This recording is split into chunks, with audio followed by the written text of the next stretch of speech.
No longer shall it be delayed. Let's go back in history, Brother Lou. Y'all who do not know, this is Lou Stevens. He is the other half of Big Boss Filmworks. What up, one and all? Me and Lou now go back to the turn of the century. Damn near 203. Yeah, big time. There was a time, for those old enough to remember, there was a big company called Blockbuster. Blockbuster rented what we call videos. Yeah. Right? And they were a big deal. Big time. Big time. People used to go ahead. Oh no! I mean, I lived in Blockbuster. Many American did, and Blockbuster was one of those things that it crossed all colors. White people, black people, Spanish people, everybody went to Blockbuster. And what you did was, often on a Friday night or a slow night after work or whatever, you go. It was, you pick up dinner, go to Blockbuster, you pick up 3-4 movies, and that's your Friday night, or that's your Thursday night, right? Yep. So me being a gangster movie junkie, I had a habit of, at the time I was married, I'd pick up a comedy DVD for her, then I'd pick up a gangster DVD for me, right? To watch a couple movies. So I pick up, and you go down the aisle of crime and. Anyway, I pick up a movie called The City Is Mine by some brothers. Shout out to Pierre Studios. Shout out Pierre Studios. Remember that name because it comes full circle again back with these guys. At this time, I've never heard of Pierre Studios or anything of it. Anyways, it looks like a good urban gangster movie. The City Is Mine. Now, I watch it and I'm like... it's kind of entertaining, but I'm like, I'll be honest, it was kind of low budget. Yeah. And I'm like, we can make a movie. I was like, if they can do this, and it's at Blockbuster. Now, I know nothing about cinematography or nothing. I just watch movies, right? I know nothing about it. I know nothing that you have any interest in films. No, we were in clothes. We were garments. deep into the retail world and on a whole different grind. And so I watched The City Is Mine. All my life, people had told me the story of my father and Eddie was fascinating, and they used to always say I should write a book. 73, the Detroit Free Press's front page proclaims, "Dope kingpins get away with it." They had names like Jesse James, Pretty Ricky, the Black Greek, and Mr. Clean.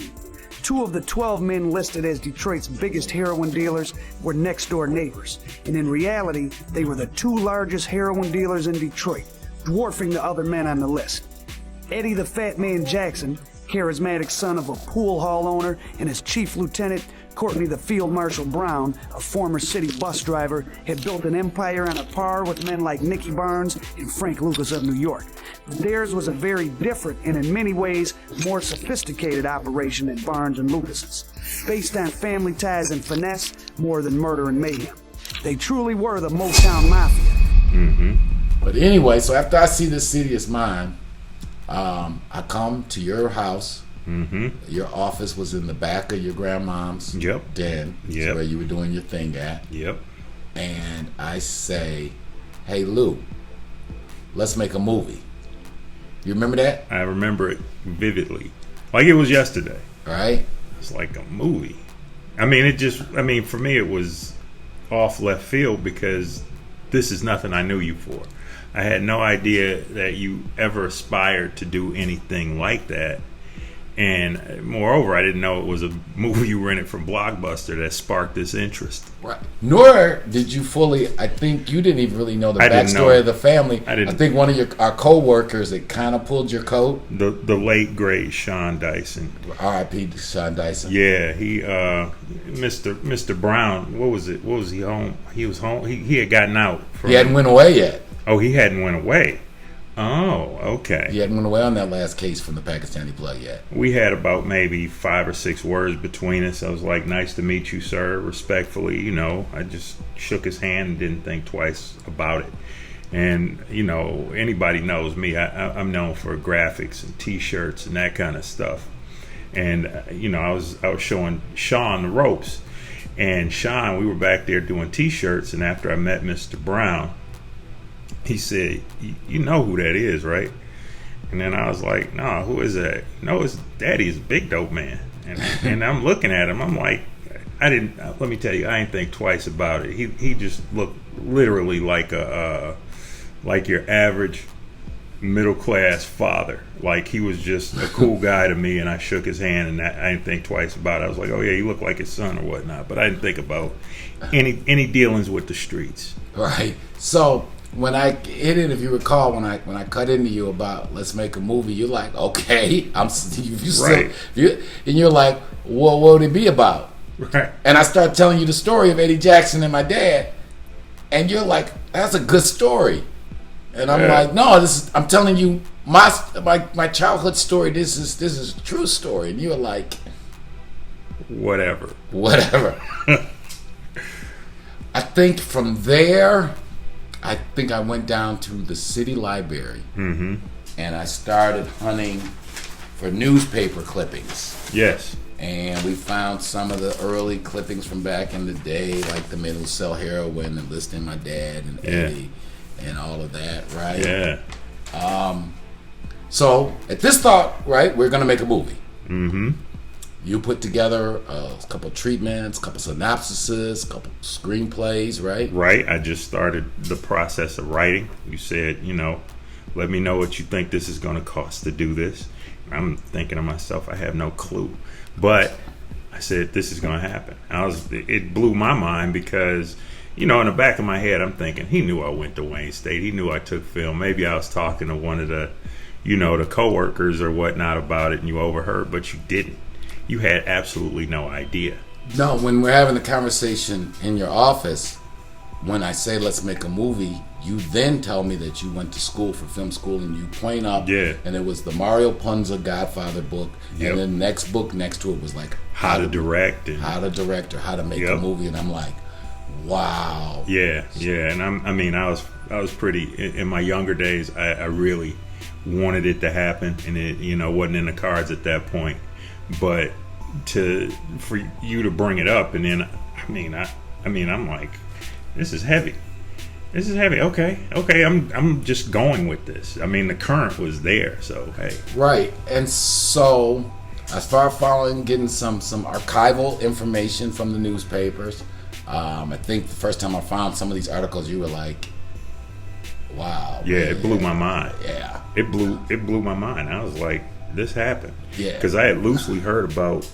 In the past, I heard about a guy throwing out money out the windows, and people talking about like he was down in the projects. They you know, like this mythical Robin Hood like figure that threw money out the windows, but I never knew who it was. I didn't know Eddie Jackson. You know, I had nothing to do with the streets, so I had no idea. I had absolutely no clue. And when he filled me in, I'm like, oh, wow. And then to not have any kind of real gun violence and nothing like that surrounded the story. It all was too unique to pass up, and it really got the creative juices flowing. I started reading like Goodfellas screenplays, as many screenplays as I could get my hands on. I'm like, okay, yeah, I got to prepare myself for this one. And your father was giving you information while he was locked up. Right there, shortly after you meet him, due to the Pakistani, his plug Muhammad's people get compromised, leads to a old man sitting down for 6 years again, until it gets all sorted out. So, right, he's away as this whole process is beginning. Yes. But I'm talking to him, and to be honest, he's thinking his son's kind of obviously losing his mind because my son's talking about making movies and all this kind of thing. Right. So now, help me out. I think my memory serves me well. We had the dealings with Robert Townsend. Right. So yeah. Okay. So let's unpack that. So we got the fever now. We're gonna make a movie. So we're doing all the things that people who want to make a movie who don't know anything about making movies would do. Right. So I, who barely am computer literate, go online and just looking for anything movie related, and I see that Robert Townsend of Hollywood Shuffle fame is giving a seminar for filmmakers. Yes. In New York. So I'm like, okay, well, this would be a good thing for two aspiring filmmakers to do. Let's see if we can get some knowledge. And me, I'm kind of guy, I'm like, shit. If you put me in a room with Robert Townsend, I might make a deal with him. So, right. And if nothing more, we can do some networking. Yeah. We go to New York. Yeah, I remember going to New York, and this is my first time on a plane. First time in New York. Always wanted to see it. When I got off the plane, we hit the bus to the Port Authority. My mind was blown, and we go to this seminar that he threw, and man, it was like a lot of black filmmakers really trying to get their feet wet or whatnot with this particular thing, but it really wasn't what we expected. I ain't mad at Robert Townsend. I think it was $75 or $100 a ticket. Yeah. So you get 100 people. You get them a nice little lick. Yeah. But it wasn't that. But guess who we meet? Oh yeah. The guys from Pierre Studios, who had made The City Is Mine, which had started this whole thing, which was kind of my first indication that the universe and God was saying, Courtney, do this. This is preordained. Do this. Yeah. And the guys at Pierre Studios gave us some good warning lessons because it was a tragic story, right? Yeah. The City of Mine, their movie was like the #1 urban seller at Blockbuster. They were dealing with a company called Maverick Studios. And they had never made a dime. And they were telling us how they were calling Maverick's offices.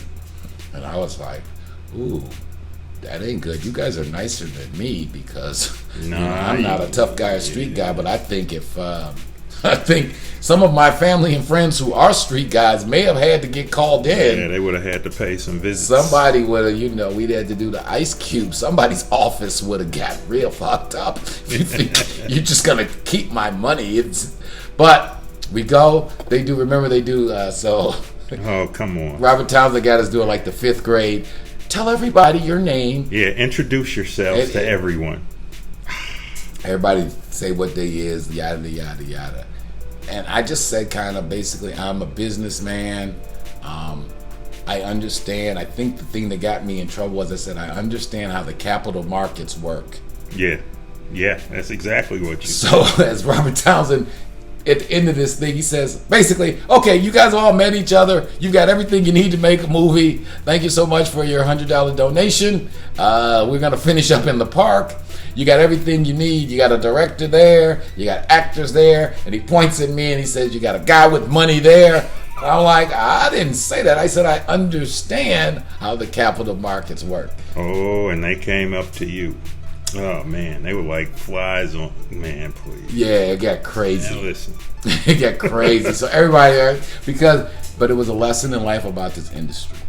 Because I told me what we don't got again in African-American filmmaking is access to capital. Yes. And Robert Townsend had said, this guy got money. Even though it's not what I said. I got better sense than that. What I said was I understand how money kind of works. I understand the capital markets. I understand raising money, yada, yada, yada. Anyway, they didn't hear all that. They just heard money. Capital. All right, so we do the Robert Townsend thing. Yeah. Come back. Excited still. Yeah. Because now we're getting inundated with emails from 100 people who want to be actors, directors, producers.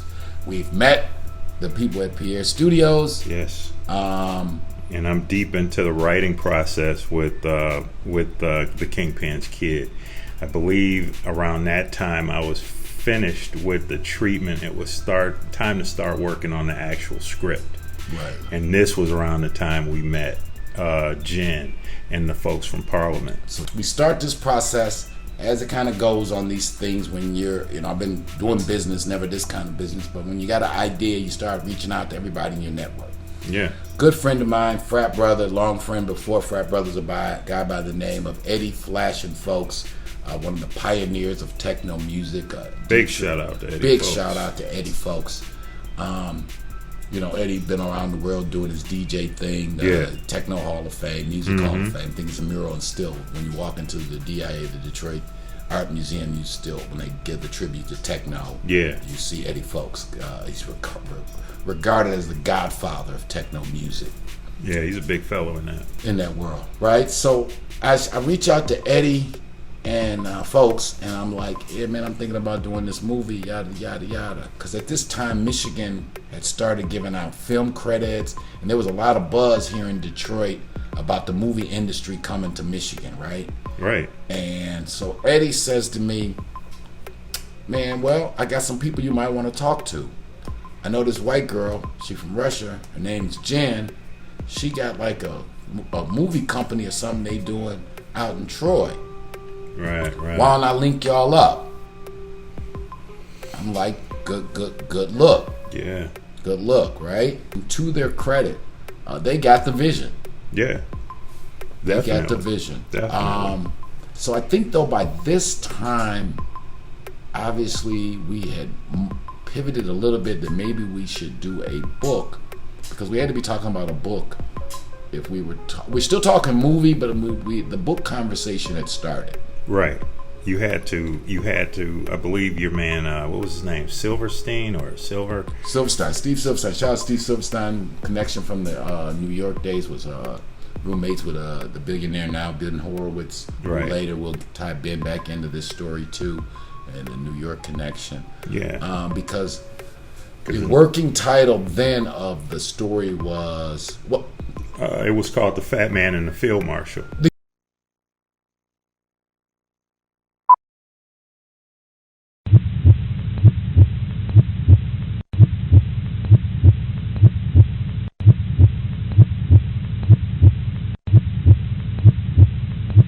From 1970 to 1977, Eddie the Fat Man Jackson and Courtney the Field Marshal Brown operated the biggest drug trafficking ring in Detroit's history. So I just bought what I thought you could handle, because I didn't think you was $1 million is what I'm playing with. I think the streets really understood that if he bothered those guys, it was really going to be a problem. Back during that time, you understand, it was the biggest thing happening in the city of Detroit.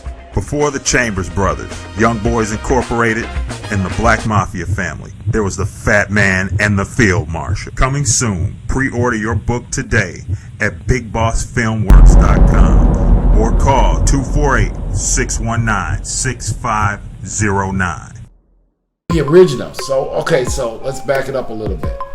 We want some exposure, right? The timeline's getting a little fuzzy here because we sent out some feelers to Don Diva. Mm-hmm. Shout out Kevin Childs. Yeah. As is. And Feds Magazine. Magazine. Mm-hmm. I finished the treatment and then got into. I was probably about halfway into the screenplay, and they both complemented each other because it was really all, the book itself. Because the treatment was a book. I mean, it was like 35 pages or something like that, which was kind of long. And I think a treatment's only supposed to be about 10 pages or so. Right. But this was my first script, so what do you do? Right. So when we hook up with Jen, and again, shout out to Parliament and that team out there, they saw the vision. They were down with it. they came up, they said, well, let's make a website for the book project, right? They had some relations. What's his name? Graham. Gosh, what was his name? Graham, is it? Million. He was the guy who did some of the cinematography work on some big stuff like the Titanic. Yeah, he worked with the automotive car chase scenes and that sort of stuff. He worked on Ronin, one of my favorite action movies with Robert De Niro. He was a coordinator for those sort of affairs. He was in the industry. So for us, not knowing nobody in the business, it was a good first step. So our people, Jen in Parliament, Dave, Sergey, they hook us up. We all have a meeting. He's kind of feeling the story too. Yeah. How the money and all this is starting to come into play that real quickly, because you had wrote a scene in the movie with a bear scene. Right. It was Eddie was bear hunting. Yeah, Eddie's bear hunting. And to actually have a bear in the frame was, it kind of short circuited things for a second there. Yeah. So, but then it made us have some budgetary realities that if we were going to do this movie, and anybody's ever, all the businesses in the world, there is no more chicken and egg business than the movie business, because True. It's not a traditional inventory sale, collateral kind of business. Someone's got to have some vision and some money, big money. Yeah. And we're looking at American Gangster just come out. So we're scripting Graham, Parliament, figuring out how we're going to raise money, kind of, sort of. I don't know if you know the other part of this, we ever talked about it. So I have a dentist. The reason how we end up with Ben and Ovitz is I'm at the dentist office. Okay. I pick up a Forbes magazine. Okay. And it's listing biggest billionaires or venture capitalist companies. I went with my years back in New York working for Dad. I hung out, I think guys have probably heard me say it, at Columbia University a lot. My friend Jimmy, who I grew up with and went to high school with, lived in the same dorm with Tony Childs, Kevin Childs' younger brother, which is how that led into meeting that. And a guy by the name of Ben Horowitz, who was just a regular college kid at Columbia at the time. He would go on to help with another guy named Mark Anderson start Netscape. The first internet browser. Andreessen Horowitz. Anyway, he's a billionaire. He blows up super big. I, be honest, lost track of touch with Ben. And then I'm reading his Forbes magazine. But we always had a really good relationship. So my thought is, wow, I'm trying to make a movie. He's out in California. Ben was one of those guys, some people's genius you can tell. Yeah. They're smart people, and then there's people like him. So I think to myself, only two things can happen if I reach out to him. He can be like, long time no hear for, by the way, I'm a billionaire and I'm rich as fuck now, Courtney. Sorry about your luck, have a great life. I ain't got time. Or he'll be like, long time no hear from. Right. I go on Facebook, search Ben Horowitz, I inbox him. It's your man Courtney Brown, long time, was just seeing something. Congratulations on all your success. Here's my phone number. Love to talk to you. Got some things going on. Was with him 3 days. It wasn't the next day, but the day after, I look at my inbox response, and I see a message from Ben Horowitz, and it's like, what up, downtown Courtney Brown? That's who used to call me. How you doing? Here's my phone number. Give me a shout. Let's catch up. I'm like, wow. I give him a buzz. Tell him, got a book out. Trying to do a movie. Ben had not knew the story, but he did know. Again, I remember when we met. Again, I was running around Columbia with a Gucci briefcase with $800,000 in it. he knew there was something different about this kid, Courtney Brown, than the average 23-year-old black kid. He did. He knew that much. Yeah. And we used to hang out. So he knew I was different. That I had a little more experience in certain things. Anyway, he says, check this out, man, because obviously he's a real busy guy, real smart guy. He says, well, look, man, I ain't in the movie business, but I do know some people. He starts dropping some names like, I do business with a guy named Ari Emanuel. For those who don't know, that's the guy, Rahm Emanuel, who used to be Obama's chief of staff's brother. If you've ever seen the movie The Entourage. Oh yeah, HBO's TV series Entourage. Yeah. It's based upon that character, Ari Emanuel. And so Ben's telling me, I do business with this guy, Ari Emanuel. You know everybody in Hollywood. Another business partner of mine is this guy named Mike Ovitz. Used to be the president of Disney. Yeah. You know, and the #1 power broker in Hollywood. He's like, so tell you what, man. Long story short, why don't you just come out here?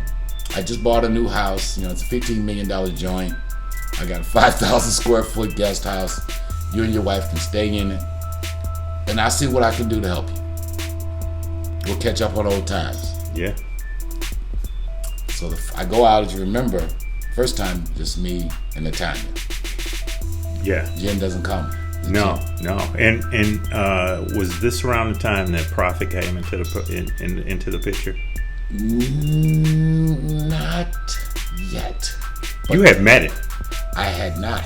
What I I hadn't even seen Roland yet. Okay. I don't think, but this is all about to come into contact. Gotcha. So yeah, this was I don't meet Al till after this whole unfortunate tragic story, the California dream turned to nightmare story goes. So me and my ex-wife now, wife at the time, we go out to California. Jimmy, who was the conduit how we met, he meets us out. Okay, Jimmy was out there. Okay. Atherton, California. Atherton is the Beverly Hills of Northern California, where all the gods of Silicon Valley live at. We at my man's $15 million estate, playing catch up, kicking it. His office on Sand Hills Road. Sand Hills Road is the Wall Street for Silicon Valley. Right? If you go out to Northern California, up in the Bay Area, somebody tells you they got an office on Sand Hills Road, that's like saying you got an office on Wall Street. He's like, so I'm going to introduce you to Mike Ovitz, guy, again, used to run Disney, yada yada, just big shots, big shot. I mean, these guys just give you, we have gone from The City Is Mine and Pierre Studios to we're talking to the guys who actually run to a published book. And a finished screenplay. Fox 2 and Sherry Margolis. Again, shout out Jen and those guys at Parliament. Pull some strings. When we have our book signing, they get us on TV. It was like on one hand we were the Cosbys, and then if you got inside the house, it was a whole lot like the Sopranos. It was just a really unique life. Yeah, unique life. That's the life that Courtney Brown Jr. describes in his new memoir, The Rise and Fall of an Urban Empire. In it, he describes growing up as the son of a heroin drug kingpin. Brown says that back in the 1970s, his father was taking in more than $1 million a month in heroin sales. And this morning, Courtney Brown Jr. joins us to share more of his story. It's so nice to meet you. Thanks for being here. Pleasure meeting you, Sherry. Tell me how you describe your family, because it's like the Cosby family meets the Sopranos. Yeah, I love that. I love that description. Well, it's true. My dad was a Little League baseball coach, and he's living next door to actually the mastermind of this whole operation, a guy named Eddie Jackson, who's an absolute Detroit legend, who started it. My father and Eddie were lifelong friends. But anyway, I mean, my mom is a Girl Scout head, and Dad was a Little League baseball coach and Little League basketball coach on his way to deliver kilos. So he was sort of a businessman. Very much so, but it was a very stable nuclear family we grew up in, and I just thought it was natural that people's dads came home with duffel bags full of money. And you said that's how you spent your time with your dad. The bonding period was Yes. counting the loot in the bags. Correct, very much so. And your next door neighbor had a similar lifestyle. Right, well, Eddie Jackson was living in this fabulous house, you know, Olympic-sized swimming pool, jacuzzis, and I mean, you know, he's an absolute legend, Mr. Jackson. And Motown stars and just the opulence of his lifestyle, but we thought it was normal for celebrities to come by. What kind of celebrities? Who did you get to meet? Well, all the Temptations. Smokey Robinson lived down the street from us, and I guess the most interesting story, which you go over in the book, is actually an associate of my father's brought Muhammad Ali by our house at night, and my dad was sleepy and thought the guy was pulling a prank, and so I'm on the intercom system, and I'm like, Dad, Muhammad Ali's at the door, and my father's like, no, he's not, tell his friend to go away, and then we send him away, and the next day, the guy shows up with these pictures of Muhammad Ali, and wow, so we sent away the champ, the greatest. So you had quite a lifestyle. I mean, you went to good schools, and you lived a nice lifestyle, obviously. What did the other kids think? I mean, did they know? They knew who your dad was, right? Well, by 73, when it hit the papers, the secret was kind of out. My teachers used to have show and tell in the Southfield schools there, so you know, when every week this kid is, well, what'd you do this week, Mr. Brown? We went to the Bahamas. What'd you do this week, Mr. Brown? We went to Hawaii. What'd you do this week? Oh, we went on a cruise to South America. So the secret was kind of out.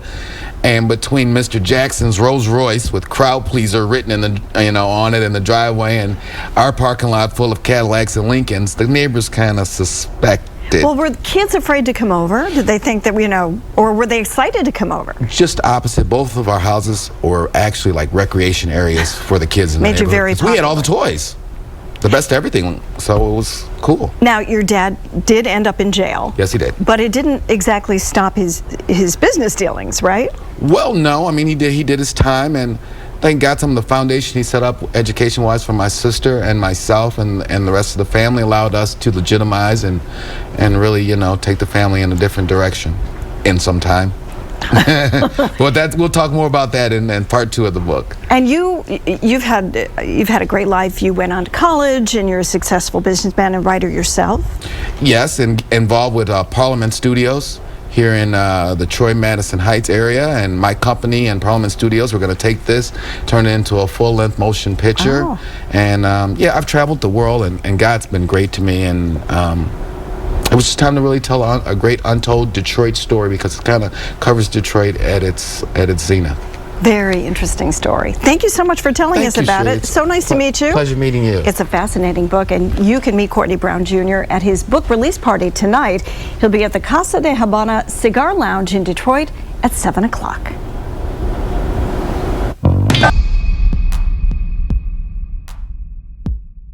What was it? It was the day. It was the day of. Yeah, it was the day of Cigar Cabana. La Casa. Yeah, down in Harmony Park. So we got a little buzz going now. Got a little buzz. Ben says, come out to California. He introduces me to Ovids. Your first screenplay. Out the gates. Is now in the hands of Michael Ovids. Right. Who is now our pitch man. But let me back up on that story. So, again, these guys are billionaires, fam. Yeah. I'm nigga rich. These guys is rich by rich people standards. They real rich to rich people. Real rich people call these guys really rich. Right? These guys ain't playing with M's. They're not playing with M's. They're playing with B's. Big time. Yeah, like I'll never forget. I was calling Ben one time. He didn't pick up for a couple of days, and he was like, "Oh man, my apologies. I just sold eBay." Literally, he's like, "I just sold eBay, so I've been a little busy." I mean, he's responsible for the cloud, if I'm not mistaken. Loud Cloud. Actually, we'll have to tell that story on the Money Mondays. He started Loud Cloud Technology. The company failed. Long story short, because the company was ahead of its time with cloud technology, he switched Loud Cloud into Opsware. Mm-hmm. Opsware went public at 25 cents a share. When he sold Opsware to Hewlett Packard, he sold it at $14.50 a share for about $3 billion. Yeah. OG. So, Ovids takes Lou's first script. Meet talks to me, he says, you know what, compelling story.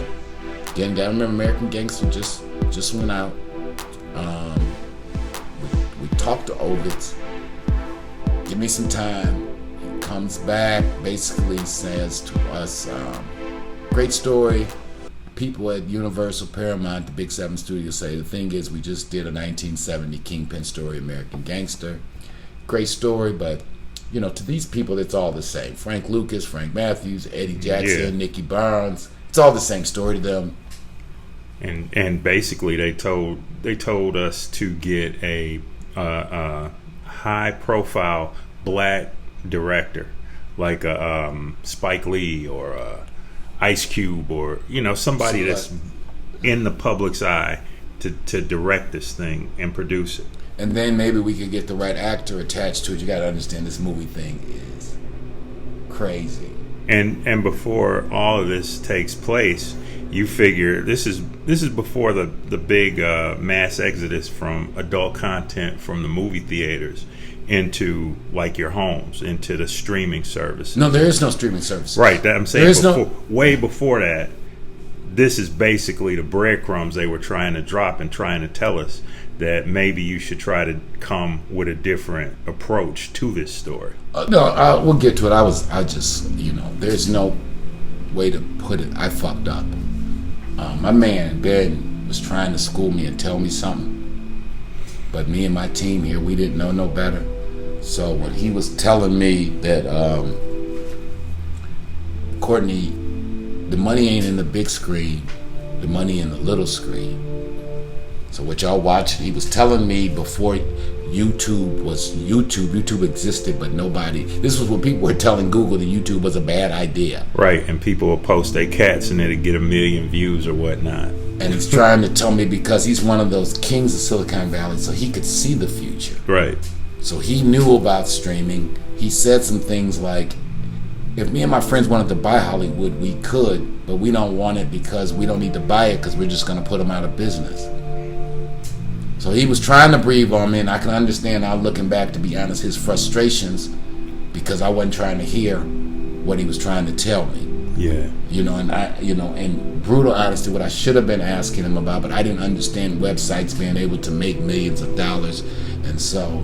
And he tells me, he says, Courtney, I don't invest in movies because every time I invest in anything outside of technology, I lose money, so I don't want to do that. And I should have been asking him, well, how do I take this book and use technology to make some money? So just brutal lesson in life, family. Sometimes you got to slow down and listen. Yeah. So, but I don't. Anyway, I go back. We go back. We talk to Ovitz. Ovitz said they like it, but the timing's off. Ben is still entertaining the idea, even though he's like not liking the fact that I'm so insistent upon wanting to make a movie. Yeah. And he's probably internally kind of disappointed that I haven't figured out that where he could really be of help to me would be if I figured out a digital plan, because he is one of the kings of the digital world. But I'm giving myself bad advice, and I'm getting a lot of bad advice. Mm-hmm. And I shouldn't say bad advice. I was getting uninformed advice. And all we knew was American Gangster was a big movie, and we got a big story like that, and we should do the same. And, you know, first time out, you say it enough times to really bring the whole point home. We didn't know enough not to know. We knew nothing. We knew nothing. You know, I knew about buying houses, selling houses, renting out apartment buildings, opening up clothing stores, selling Coogee sweaters. I'm doing flyers and graphics and that sort of thing through all this. So yeah, we're bumping our heads. We are truly on the job training. But when I leave Cali that first time, meeting with Ben and Ovitz, Sade was coming back to town, was coming out to Oakland like 3 months later. And he says, check this out, we'll follow back up the conversation. Sade is coming. Of course, he's got suites at the Oracle Arena and his own parking space and stuff like that. And he's like, you and your wife come back out. We'll talk a little bit more. We'll go see Sade, and we'll see what's what. Go back and tell Jen, and all what happened, how this transpired. And so I'm like, my very bad thinking was, so Jen, make a proposal, meet me out in California, and we'll pitch. I can get us in a room with a billionaire that knows me, and he will entertain. We'll get a chance to pitch. We'll get a chance to pitch him the idea. Yeah. We're excited, are we not, at this point? Oh, big time. We're excited. Oh. We're excited because this is what so many people never get, this opportunity. I mean, film students.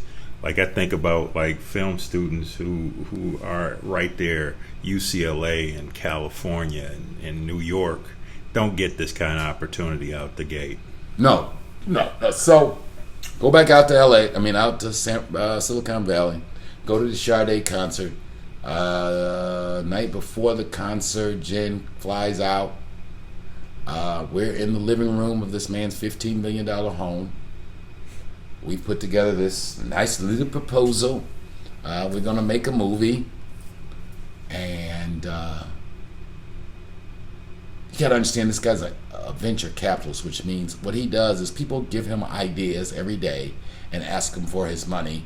He evaluates whether this is a good idea or not, and whether he wants to fund their business. Yes. Some of the companies that he was early investors in, maybe you've heard of a couple of these companies.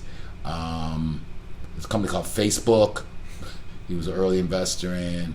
A company called Twitter. Yeah. That kind of thing, right? So he's pretty good at picking winners. He politely flips through our proposal, and like anybody who kind of knows, and he knows so much more than me, and to be honest, Jen, because people are pitching to him all the time, everything. Because if you ever had a couple dollars, you'd already people ask you for money. So just imagine if the whole world knew you were a billionaire, how many people would come to you with ideas?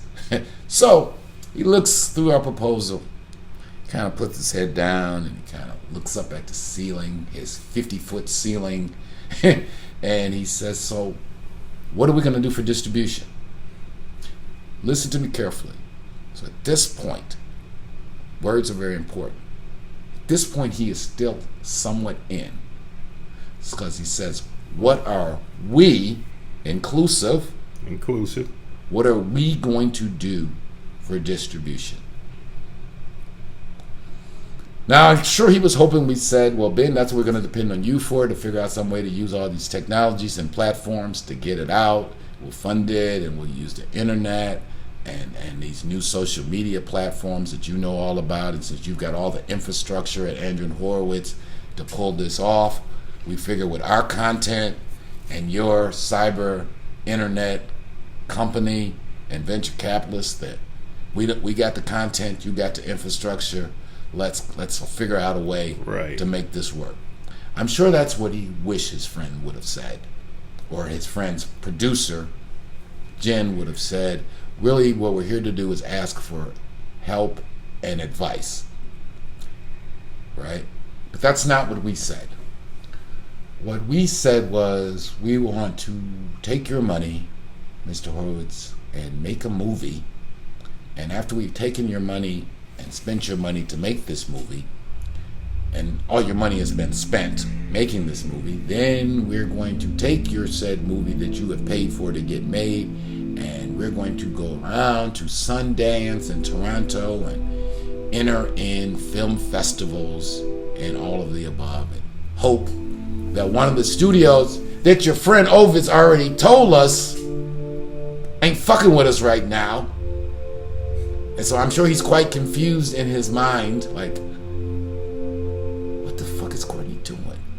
We just talked to Ovitz. Ovitz already told us that we've already done this because we didn't went and had the man who run Disney be his pitch man. We've already got the vibe and pulse of what the studios are talking about. He then went back to Detroit and he brought this broad producer to my house, of which I'm in the middle of entertaining 20 people. And I've left dinner, asked him to come into my office because he's my guy from back in the day. And his now producers telling me they're going to take my money, make a movie, then go pitch it back to the same people who already told them. And I'll never forget it, Lou. He just looks up And after we said we're going to go to the film festival, he just puts his head down. He says, all right, you know what, guys? All right, thanks. Why don't we go back, join everybody for finish up, having some hors d'oeuvres. And I'm going to show, literally, I'm going to show everybody your Sherry Margola's interview on my 50-foot television. I never spoke to the man about the project again. I think the next day, me and his dad went to a polo match. Yeah. And actually, me and his dad, different Monday Mondays. Yeah, going down Heart of a Horse. Heart of a Horse. Shout out to David Horowitz, actually. Yeah, shout out to Dave Horowitz also. Good guy. So, we fucked that up, Lou. Yeah. We come back to Detroit, kind of disappointed.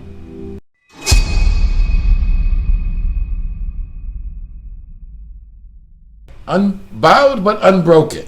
Well, as you know, I believe it's the Asian word for failure and success is the same. That's right. Adversity, same word for adversity, same word for opportunity. There you have it. This is about when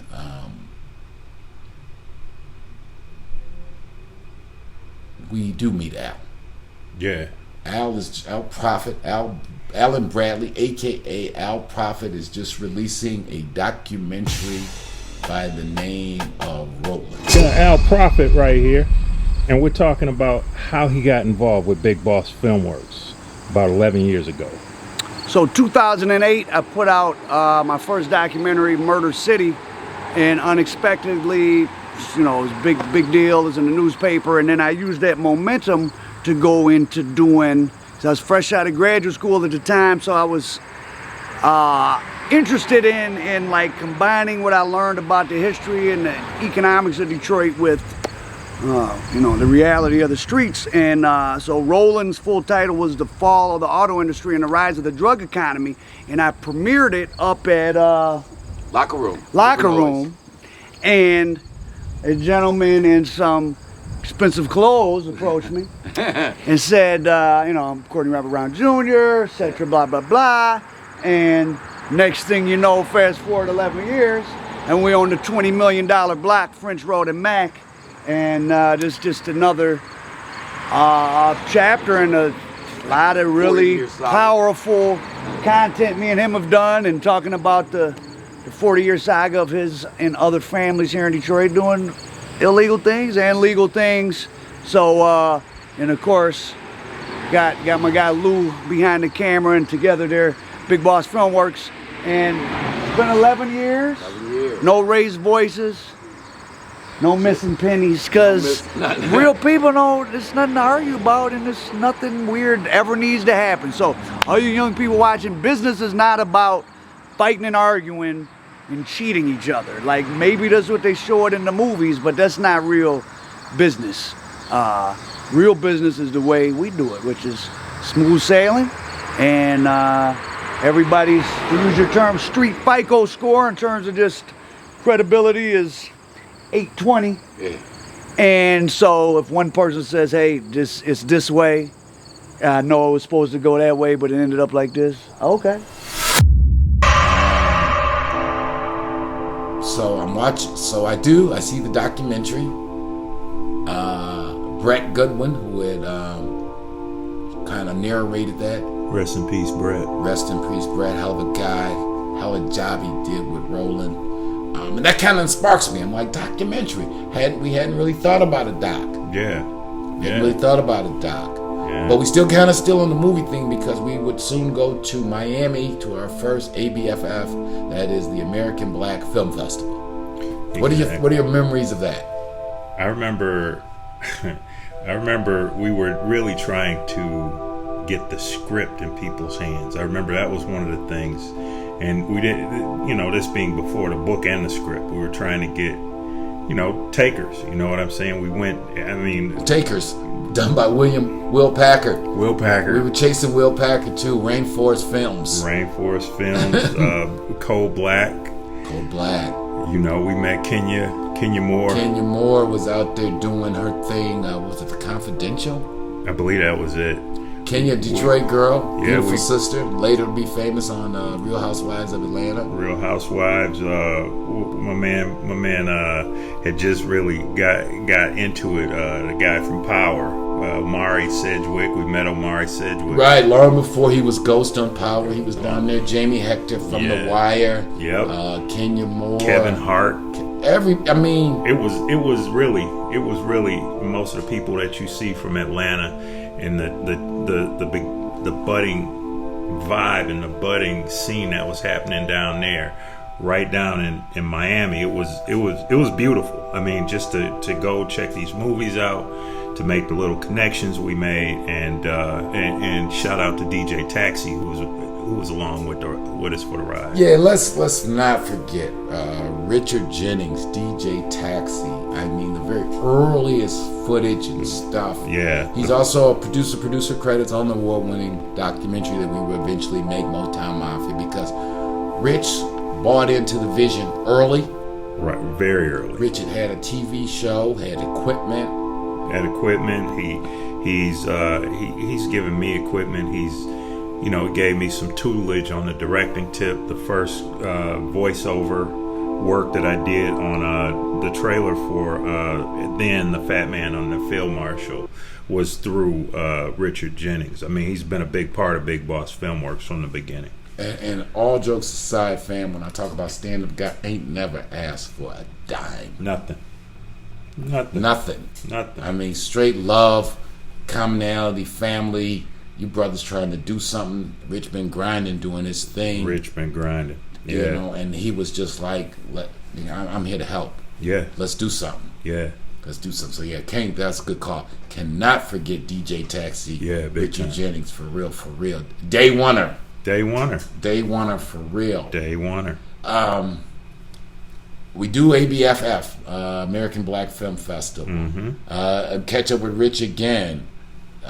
Bronze Lens, which I remember our first interview with then Eddie Jackson Jr. We did that one little interview that wound up on YouTube. You guys can still see it. It's in the playlist. You can go down to the bottom. But I remember we went to Atlanta with Eddie. It was literally 2-night trip to talk to what was that? Which magazine was that? That was Feds magazine. So everything's happening real quick now. Yeah, so big time. We had sent out some feelers to all the urban magazines, Feds, as is Don Diva. As we're now hunting this thing in California, it's gone south.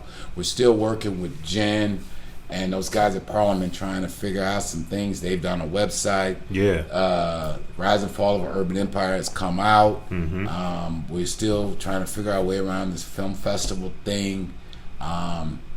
Speak to Kevin Childs, reach out again, shout out to Money Walt, give Money Walt. I went to knew Kevin Childs' younger brother from Columbia days at New York.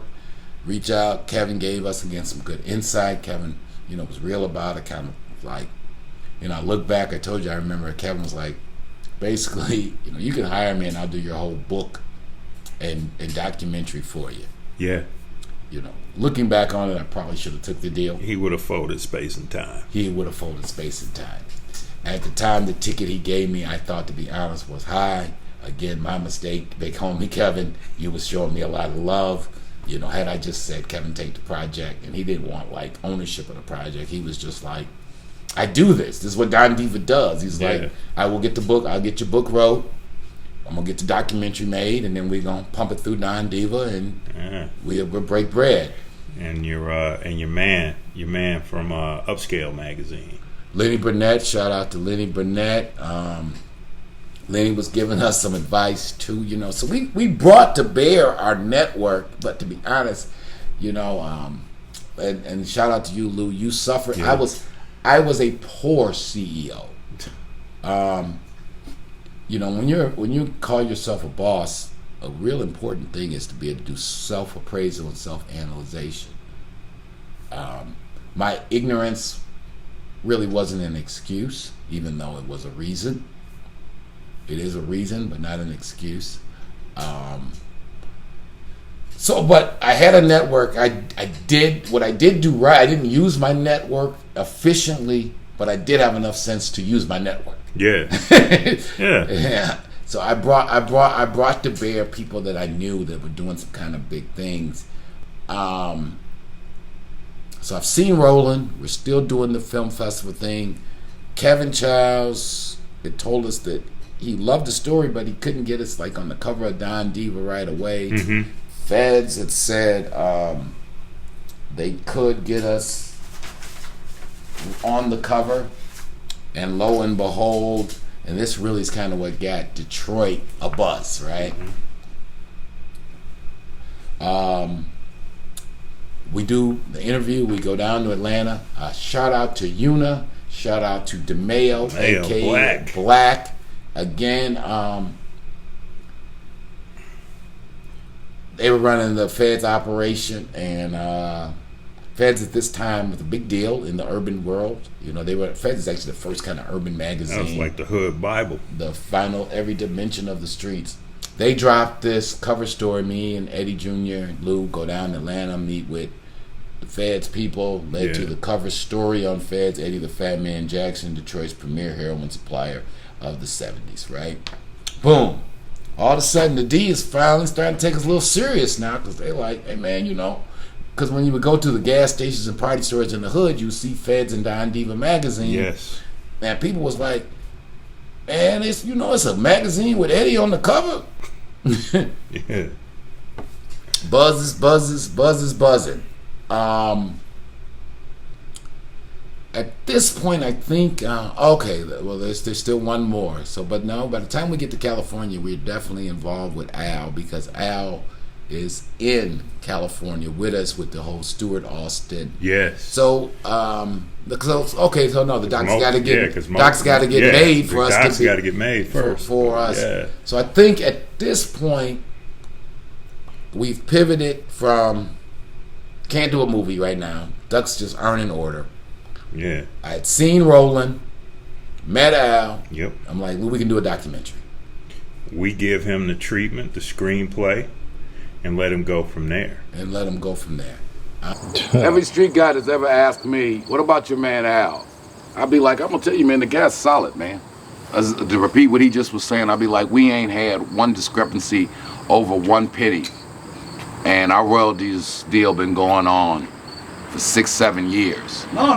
We're at 11 years. 11 years. Well, we didn't get the royalty. You didn't set us up with the royalty. Well, but we were making, okay. But even that's when more than, but that's more than even 6-7 years ago, because. When did you hook up with it?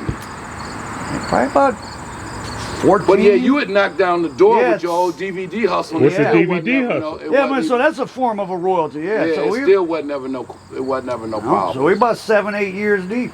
And since then, that referral has proved true, because I mean, he's just a stand-up guy when it comes to handling this business, man. You know, yeah, no doubt. You know, in the legitimate world, of course, I done ran into more crooks in the legitimate world than I used to in the streets. So when you come across partners, people you can do business with, you know, it's just a pleasure. And you know, if you don't know about American Dope, then I don't know, you've been under a rock. But you know, what he's been doing at American Dope has just been, I don't think it's an overstatement to say, trend-setting what American Dope is doing. Yeah, and this is still some people who are not for sale. It's some stories that you can only get allowed to be told. You can't just go tell. And you know, so I've been lucky to make friends with like the story gonna say about the gay godfather that we can't use his name. Oh, you mean the take the dick to get the brick story? Take the dick to get the brick, but we can't tell the story of the gay godfather. But again, take the dick to everybody get the in this town who know, they gonna know exactly who. I had heard about it years ago. It's kind of, we stopped working with Jen and those guys. They gave us a budget. We thought it was high. To be honest, again, no disrespect. That's just, I'm just putting it out there so you guys, the business of the business. Loved working with those guys at Parliament, but at this point we kind of divulge and I had seen, and I was to tell you, and I think you'd seen the same thing. I had seen what Al had pulled off with Roland, right? And I was so impressed by that. And at this time, I'm completely immersed in it. I'm watching Mr. Untouchable. the Nicky Barnes story. I'm watching Freddie Myers. I'm watching digesting all the different urban gangster docs that documentaries, yeah. And I couldn't wrap my head around. Now I later will know because they wanted us to license music and a lot of other things. Yeah, the ticket was absorbent for that first project. Yeah. And Al saw the vision. Al was real small. It was a one-man show at that point. But what was he like? 4 or 5 documentaries deep at that point. Yeah, he did Murder City. He did Roland. Him and Scott. Yeah, you know, Scott is he has been what the kids call a day oneer with the family and all on this. Can you believe, dude? 10 years. I know, man. 10 years. Cuckoo, right? I can still remember in my first round of interviews when I started my research in 2005. This was before I met Courtney and Eddie and Courtney's dad. But I can remember sitting with an FBI agent and a Southfield Police Department detective, retired Southfield Police Department detective. And we were talking about some stuff from the era of the 1970s and stuff. And I think we were talking about Marzette and then Usher. And then the police officer was like, you know, you can't talk about that era without talking about the biggest real name of that era, at least around here, meaning where he was in Southfield, right, without talking about Eddie and Courtney. Yeah. And at that point, I knew about Eddie and Courtney from reading that famous front page story in the newspaper from my research, but I didn't really know the ins and outs or the particulars. And he started to, school me on it. So then when I had an opportunity to hook up with, the real deal Holyfield, it's like they're gonna color it up even more, and the rest became history. So, and if you have not, you must see Scott. Definitely, besides being with us from the beginning, all we were pitching, self-distributed in the book, Motown Mafia, Ben Mars over King Ben's Kid. And he's featured in the award-winning, critically acclaimed Motown Mafia documentary. And they did it the right way. Eddie and Courtney, they were gentlemen gangsters that understood that, business was business, and bottom line is all that really counts, and all of the fighting and fussing and bloodshed and rivalries and jealousies, all it does is detract from your bottom line. The whole point is to get up and get out. It ain't wallow in misery, in gangland misery. What's the point of becoming a powerhouse if you got to be constantly worrying about your best friend stabbing in the back? And on that note, that's even how it transcends what we're all doing now. We reach out every click in the city, whether it's YBI, Pony Down, PA. We're in good because, the one thing about Pop was he just, and all the way back to Eddie's day. Yeah. They just wanted to get money with guys. Well, and so we can get into the Black Mafia family stuff, but, from some of my personal interviews with Demetrius Flannery from prison, he talks about, he's a student of the game, if you will. Right. He's someone that considers himself a historian, not just, the history of the American underworld, but the history of the Detroit underworld. And, he's not shy in saying that, like, the blueprint for Black Mafia family was this, like, composite or this blending of YBI, Davis Family Gang, and Eddie Courtney. Yeah. Like, those three organizations, he wanted to take the best of all three of those organizations and combine them into what became Black Mafia family. So I think they did Detroit Crime Confidential. Crime Confidential, yeah. Yeah, so Al, so we had met at the Rolling Showing, stayed in touch. You give him some of the stuff, and it was like let's make a doc. Let's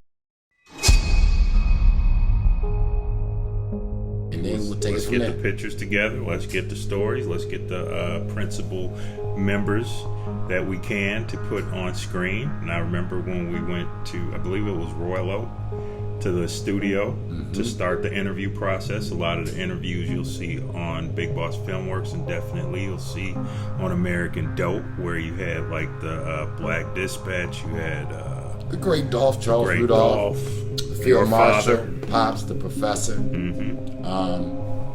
God rest his soul, Cousin Lala Cornell. Cousin Lala, yes, definitely. Then we went old school. We went to the corner of Brush and Erskine.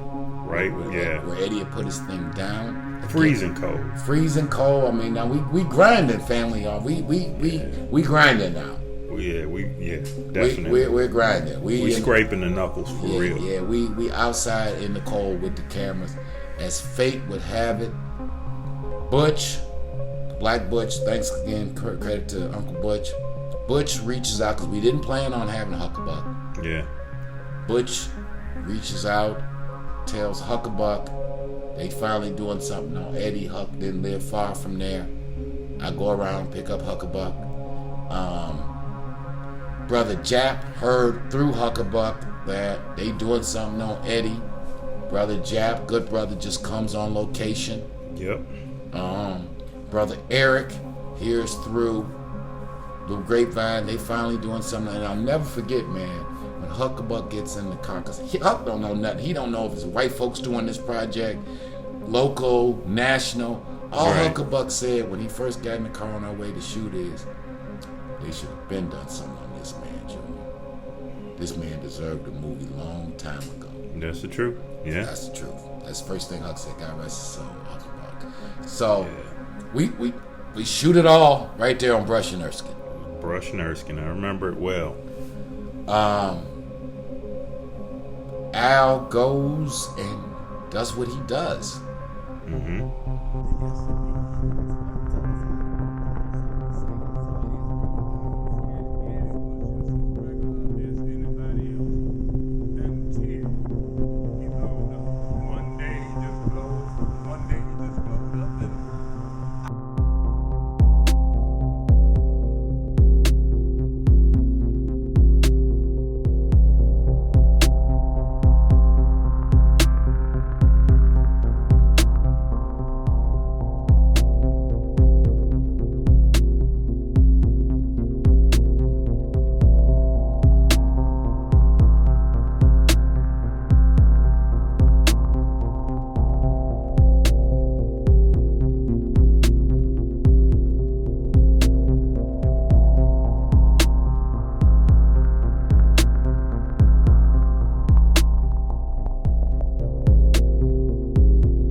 That's what he does.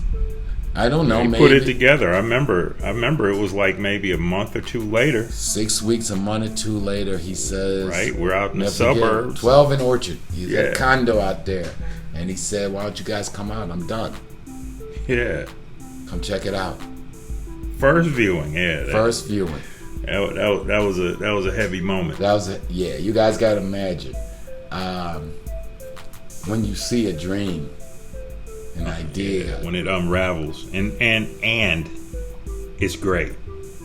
You know what I'm saying? And he had done his thing. He really did his thing. For real. And that's why he's our guy. Yeah. That Big Boss. I mean, he just did his thing. And it would go on, the world would go on to see it. And to be honest, the first time I saw it, there was so many different emotions going on. Mm-hmm. I couldn't even fully appreciate the project. Yeah. Right? Yeah, definitely. Definitely. So that had to be the fall of 2011. That's the fall of 2011. Because on December 19th, Mommy's birthday, 2011, we premiered it at Mr. Moore. Shout out to Eugene Moore, the Black Wizard of Wall Street, the Black Warren Buffett, longtime friend of the family. We premiered it at Wall Street. Great family and friend event. Culmination. Again, let's back up. Can't forget Dr. Carl Taylor. We interviewed Taylor. He brought so much. Shout out to you, sir. Yeah, Dr. Taylor gave so much credibility, and it's just such a real guy. An intellectual giant, but just a real brother. Yeah. And never can say thank you enough to Dr. Carl Taylor. Dr. Taylor was there at the he show. Came to the viewing. I mean, my friends from Michigan State was like, how y'all get Dr. Taylor involved? I thought this was just some street shit. He's a heavyweight. Yeah, definitely. Next day, again, our time's a little off. We're amateurs. The DVD should have been ready that day. The DVDs, Al's having pressed out. Receipt land in Detroit on the 20th of December, day after the screening. Al already knew a network that he did through, because the world is going crazy right now. Blockbuster is in trouble, headed to bankruptcy. Hollywood Video, which was another big one. But yet there is no one is making money on YouTube. No one makes money on YouTube. There is not a thing called podcast. No podcasting. There's not a thing called a streaming service. Nope. This little company that has started called Netflix, nobody knows what it is. No. Actually, Netflix was the bane of Blockbuster's existence, because they would send you the DVDs in the mail.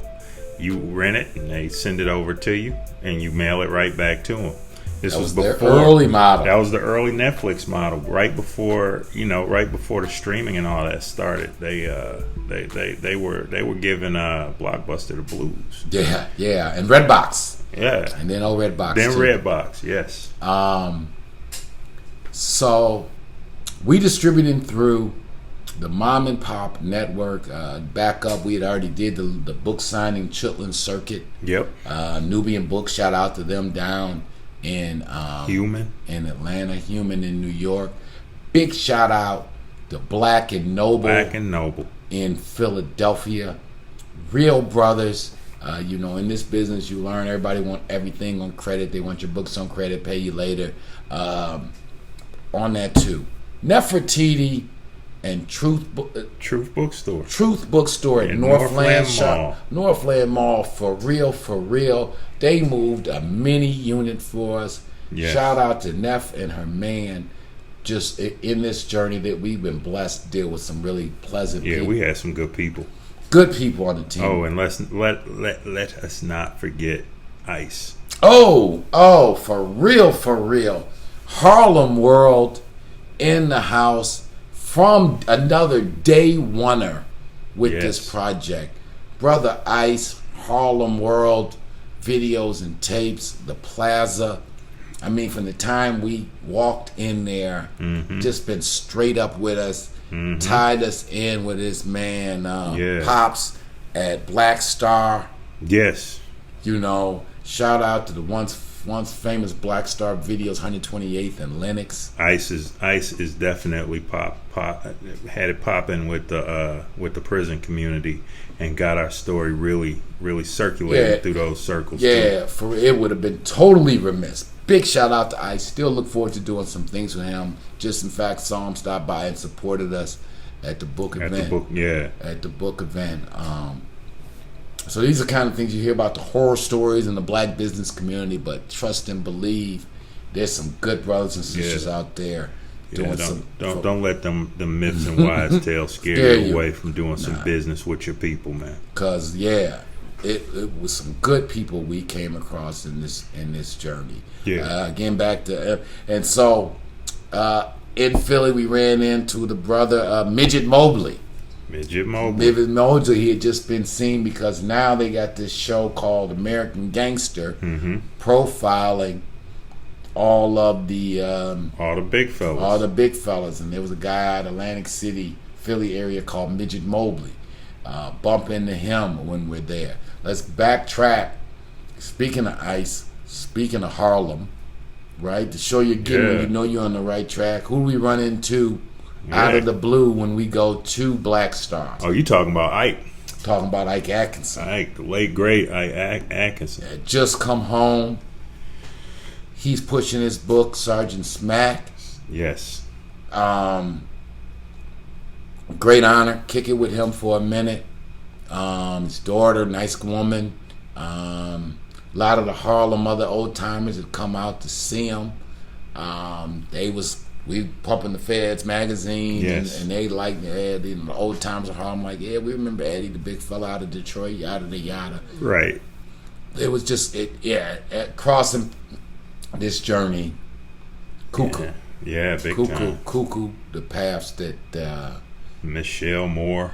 Can't forget Michelle Moore, the book. Say You Promise Publishing.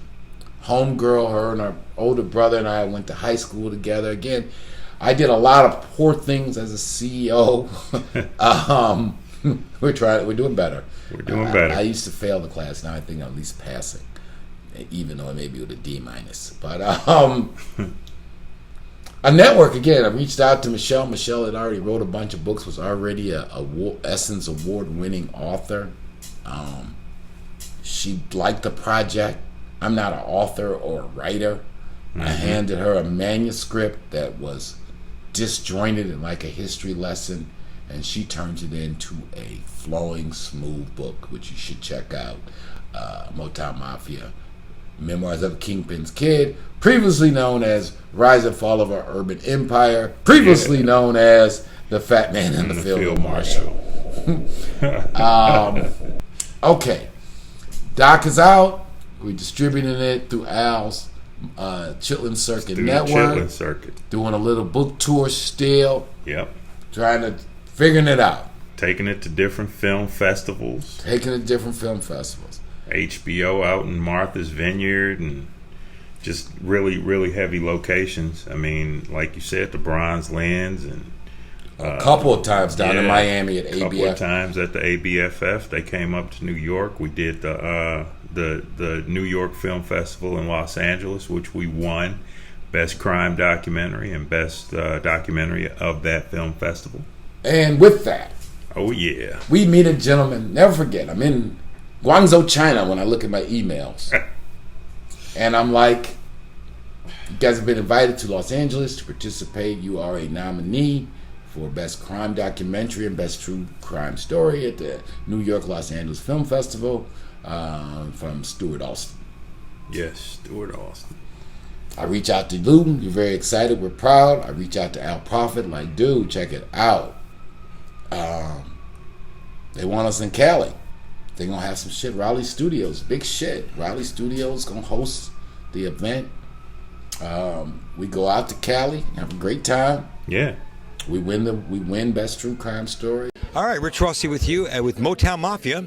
I'm with Courtney Louis Stevens. Louis Stevens, Courtney Brown. Courtney Brown Jr. And Alan Al Prophet Bradley. All right, now we talked to you guys yesterday. We wanted to get a little bit. This is the night that we're actually showing it. It's actually your movies that we pulled you out of the screening there. That's right. To show you this, to talk to you guys. So this is very exciting. I mean, this is quite a historical piece. And we talked about American Gangster and Denzel Washington. So this is before then. Actually, about the same time, a touch after. It's Detroit at its heyday, the late 60s and early 70s, the era of Temptation, Smokey Robinson, and it's about my dad and his partner Eddie Jackson, who are the first guys really to rock the town and went from average guys to making $1 million a month. Courtney, was there any fear of retaliation for doing this movie, you think, for bringing some of this stuff to light? No, that's the advantage of it coming from family. Most all the characters were guys I grew up with, so and at this stage in their life, they were just happy to get their story told. Is your dad still alive? Yes, he is. So how does he feel about the project? He's very proud of it. He's very proud of it. Whatever happened to him? I mean, oh, he's in it. Okay. And what? Just real quickly, how did it end for him in the real life? I mean, did he get caught by the feds and all that? Well, after a stint in the federal penitentiary, then he got out. And how much time did he spend? Total of 13 years. Wow. So most of your childhood, he was in the camp. Well, different cases. Oh, yeah. Yeah. But he was, and now, I mean, a lot of money being made. So did he hold on to a lot of that, or was what happened with Well, he did make some good investments. He bought a lot of property in Detroit, and in fact, today I run a real estate company that. Oh, okay. Yeah. So it kind of, in a way, ended up being a happy ending in a way. So. Well, somewhat, yeah. My family, my sister's a lawyer. I went on to be a businessman. My mom's a businesswoman, and those are, 4 decades ago, the events of our family. Yeah. Being Italian, I was second generation Italian, and my grandfather was in the mob, and my uncle was in the mob. My dad became an industrial engineer, and my other uncle became a cop. So, at that time in history, and it's exactly right, at that time in history, you had those choices that you make, so you went the other way. You went the legal way.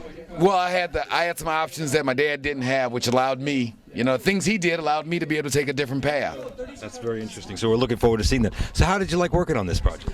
Well, it was quite a eye-opening experience. This is my 5th or 6th crime documentary I've done, but I'm a native Detroiter, so the story was important to me, and what made this one unique was not so much the crime, but the intertwining with Detroit's history and the Motown era and kind of the economic decline of Detroit, and it's really the story of a family, and from some perspectives has a happy ending, like you said.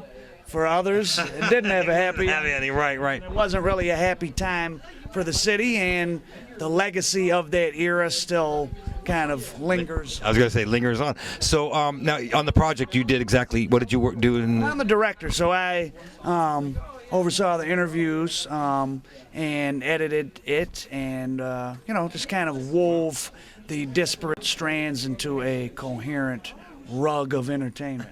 Wow, very, very poetic. I like that poetry. So now, did Courtney come to this with you with the script or the idea, and then that's how you guys met? Well, they have a book.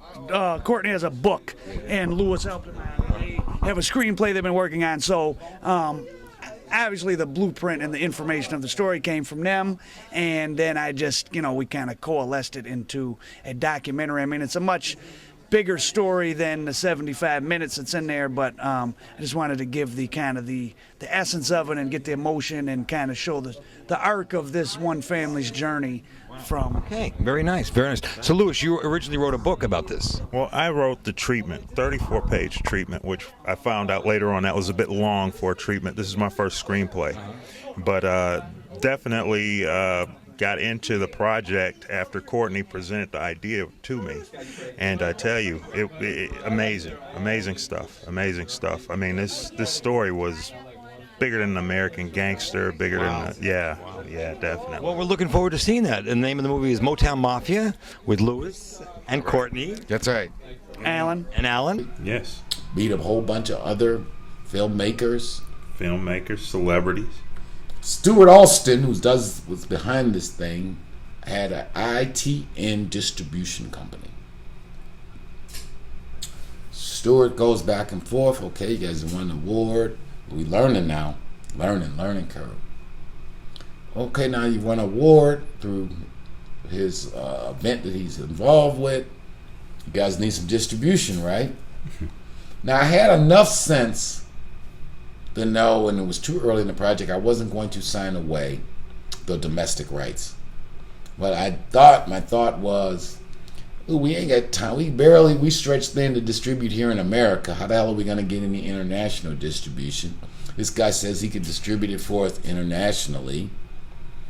It can't hurt, right? And it was only like a 1-year contract, maybe 18 months, right, that we would give him to distribute it internationally.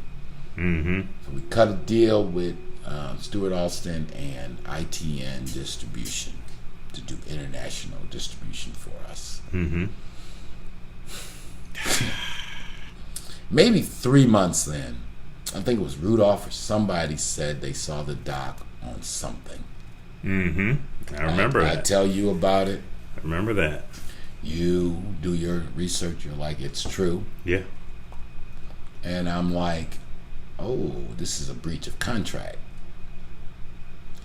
At first, I reach out to our friends at IT and distribution and tell them this is not cool and they should stop.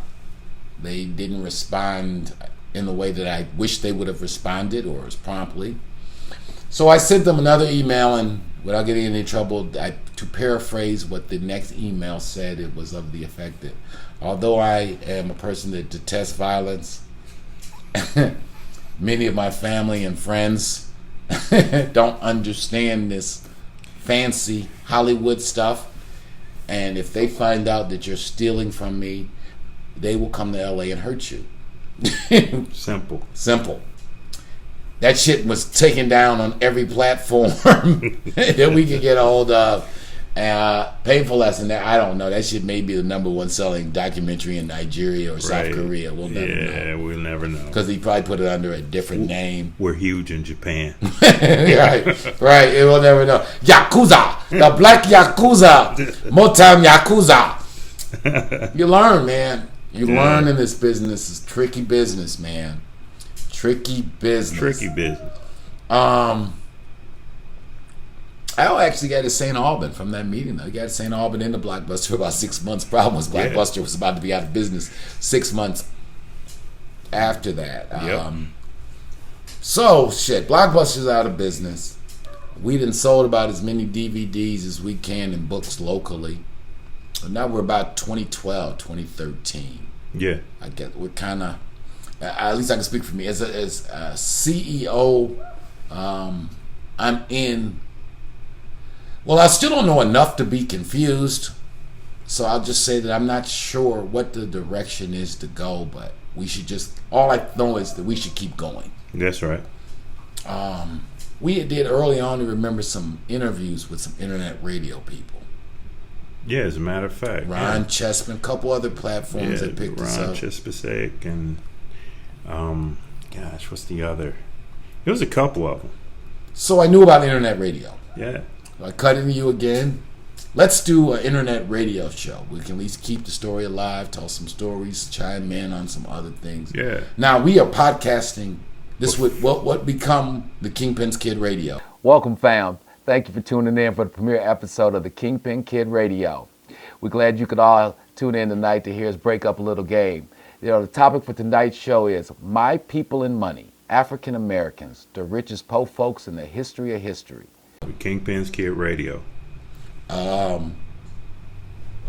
podcasting before podcasting. We do that, but at this time, nobody's getting a check from podcasting. Nope. About this same time, as you recall, Al moves to California.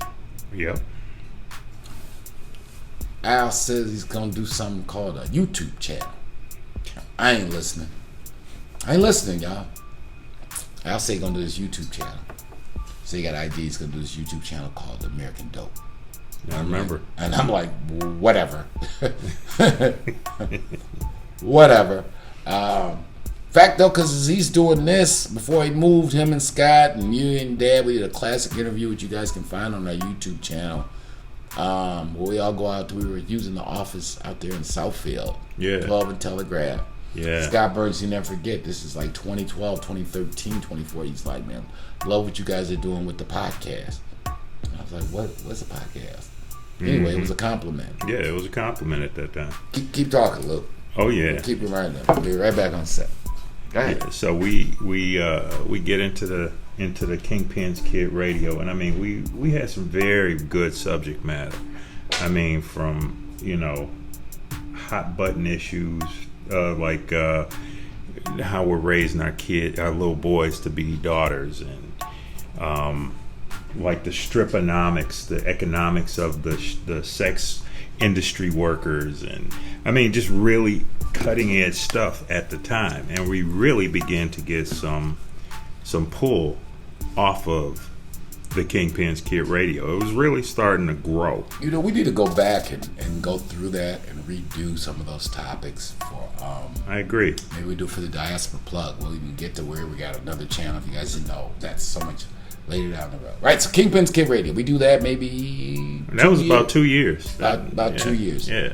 Now, over these 2 years, Al and his American Dope, and the world has changed again so quickly. So by now, YouTube is a thing.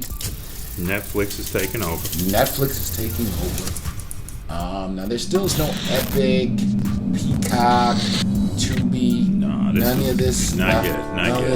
But again, to Al's credit, so he started this, It was but late even summer of more 1972. seminal to us. Cocaine was the hot new drug He for reaches rich back people out to us and and says, Courtney, I gangsters. can get us a deal with But a the company rest called of Indie America Rights was in the grip Yeah. of its first to drug do epidemic. something called digital distribution. Digital distribution. So at this point out, Louis, we like, well, any kind of distribution sound good to us. Yeah, let's do it. Let's do it, right? Let's do it. Man, and then next thing we know, 90 days later, he like, check your account. Here's your cut. We have received revenues every 90 days from Indie Rights since. Goes up, goes down. Yeah. As this little bitty company called Amazon was to grow, and this little bitty thing that Amazon had called Amazon Prime, was to grow.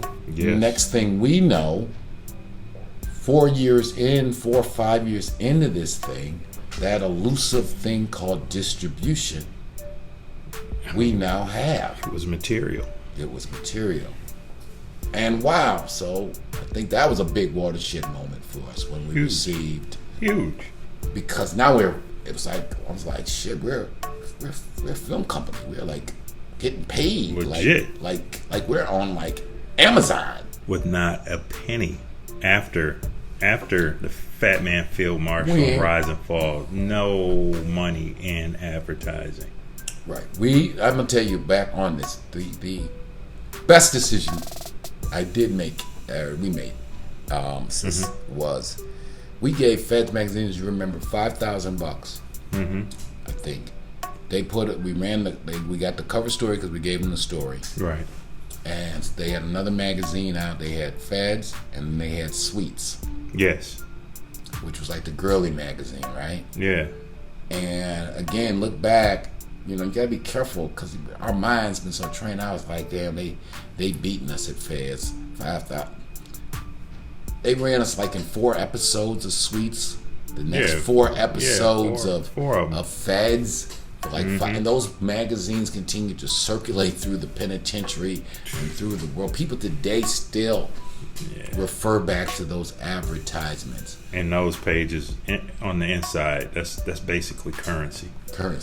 Yeah. So we didn't know. We still got juice? Good. Yeah, so that was a good move. So, but like you said, we ain't spent no money. By the time we get on Amazon Prime and Tubi hadn't even existed still yet. Yeah. iTunes and all the other digital platforms. We're making money and we ain't spending no more money. Yeah. We're just making money. And so Al's channel, now American Dope, this gotta be, now we're getting closer to now. It's maybe 2017, 2018-ish. Al's channel starting to really do something. Yeah, it's blowing up. And as his channel starts to do something, of course, it's helping out our digital sales. Yes. Because more people see YouTube. He was running stories about us. And you did a few interviews with him. Yeah, I to gave compliment that you guys can look at right now. Yeah, on American Dope and on Big Boss Filmworks. Absolutely. And it kept the story alive, and the story started growing. And then something really weird happened, Lou. Some quarters would go up in sales on Amazon Prime. Yes. We'd spike in some. And it was like, hold on, this thing is still growing. So now it becomes, we know we have something. That's right. Because with no pushing, this thing continues to grow. More people in the streets are still talking about it. Believe it or not, more people talk about us now than when the project came out. Definitely. I mean, nobody was. No. I mean, because a few, a select few of the faithful, they was with us. But then once that wave of YouTube and the Amazon Prime, because after a certain amount of time your documentary's there, then people can view it for free. And then comes Tubi. But back that up, somewhere, okay, it's 2021 now. Our YouTube channel is what, maybe 3 years old? Yeah, no, the channel itself was older, but we never did any content. We didn't do anything with it.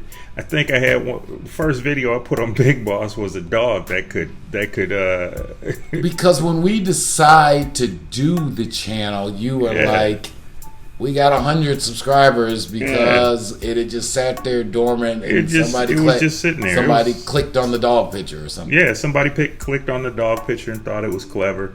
And there was a couple of things about the film festivals, but really all that stuff was strictly not knowing the power of YouTube, and it was just like, oh, we'll put this out for promotion, not thinking that we're going to get a check ever from YouTube or anything like that. It was just, let's try this and see what happens.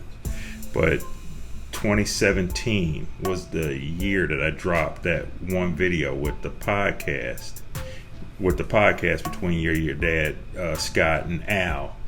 And then I put a few pictures behind it, videos or whatnot, and then tried to get my feet wet in content creation. Because, before we started, there was no such term as content creation. No. So I'm like, well, let me try this, let me see this. And it was actually a very successful video. And then we just started putting them out and then, trying to catch up, and here we are. Yeah, man. And then in that, wow. So we became kind of like the de facto Detroit street outlet. Yeah.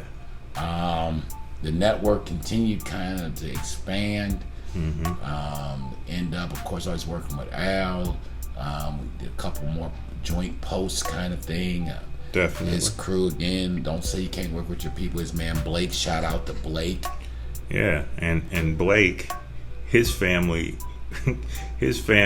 were my grandparents' neighbors. So I didn't really know him that well, but it was just like a close connection.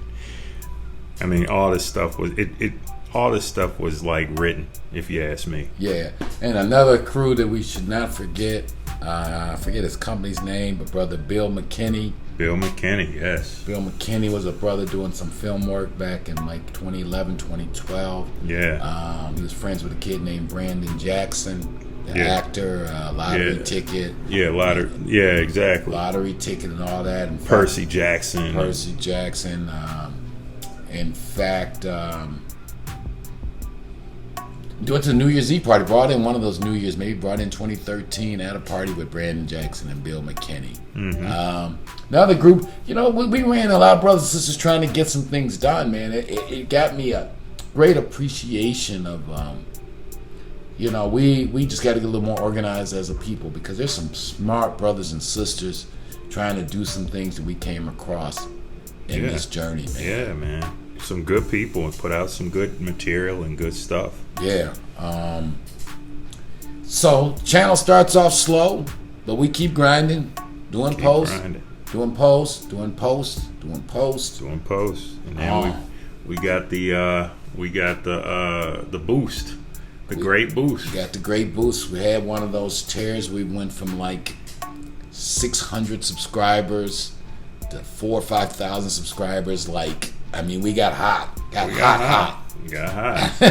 Got to the monetization number, and from there, we never looked back. Never looked back. So, bringing it all back. We've started with this crazy idea. Don't know how we're going to make money on anything. Next thing we know, we're getting money from digital distribution. We're getting money from YouTube. Getting a little bit of money from Amazon still, from the book. And it's like, we have actually started a small media company. Yes, we have. And we create revenue. And I think the last capital investment we really made was buying this equipment. It was this equipment, correct? Yes. You know, and now people follow the channel. Some of this will probably be seen in the making of the Mafia. Yeah. You know, we're about to do another full doc about what we just talked about. Would not be surprised at all, God willing, that in 2022 we will start shooting on what will be where it all began. Yeah, it's happening. It's there. I'll call it. With that same screenplay I wrote 11 years ago. That Mike Ovitz and David, I mean, truly full circle. So, I mean, I'm sure some of this will be used too in some Mondays for some motivational stuff. Yeah, big time. Been a hell of a journey, fam. Man, I appreciate this trip, man. Really. I mean, but it wouldn't happen without Lou. Let me say this for real. I know I've said it. I mean, it has been more than a play. I mean, your family fun. Yeah, likewise. Big time. So, it has been a pleasure. Yes. And honor the last, decade plus this journey. Yes. Despite respect and love is there, man. I mean, for real. I couldn't have thought of a better guy, because this just doesn't happen. And you gotta. And I know you thought I was probably like, well, he's offering me 50% of nothing. but I was serious. I was like, no, one day that 50% is going to be worth. Well, let me tell you, from the moment that this thing happened, I always had a vision. I always thought, before our thing, I always said, I wanted to get into the business. I wanted to do something in the business. I mean, I have friends, shout out to you, B, that we talked about doing this thing. You talking about Brian? Yeah. Just saw Brian last week. Go ahead. Shout out to B. Yeah, shout out to B. We talked about doing this thing. And then, whatever scale it was, we were trying to do it to actually really get into the industry and take it seriously. I mean, friends that I've talked to about films and to actually talk about something and love it, because anybody knows me, I'm a music movie nerd. I mean, I'm all about the entertainment stuff, but to actually do it and to turn it into a business has been a blessing. It was a dream that came true, and I thank this man. He's been one hell of a mentor. He's taught me more than the hell that I learned at Wayne State, truthfully. You know what I'm saying? And this journey has been a serious ride, and I know that this documentary, this podcast, whatever it becomes of this recording, I hope that young kid, age 13, 14, 15, whatever, gets this, and then they take a similar ride, because truthfully, your dreams can become a thing. Yes, things are powerful. The sleeper must awaken. Yeah, man, and it continues. It continues. I mean, we got big stuff coming up. Got big stuff coming up. I've had the vision long time ago of us all at an undisclosed award ceremony. Yes, big time. And they calling our name. Yeah. And for those who follow science fiction and know doom, we will not stop. The storm is coming, and it is our storm. And the spice must flow. And the spice must flow. Love you guys. Look forward to all we got coming. The Big Boss Filmworks Motown Mafia podcast. It is going down. Going down. Backstory that's been decade plus ride. Shout out to everybody we mentioned. Anybody who we missed. Well, you got the definite connections to this thing. I mean, I think about Eddie Jr.'s channel. Eddie Jr. Right, there would be no true street crimes without this. Everybody getting a chance to know Uncle Butch. Uncle Butch, his TV show on YouTube. I mean, you know, all that. Yeah. Yeah, this is it. Like I said, this is growing, and we're in the center of it. We've been at the beginning of it, and there is no end.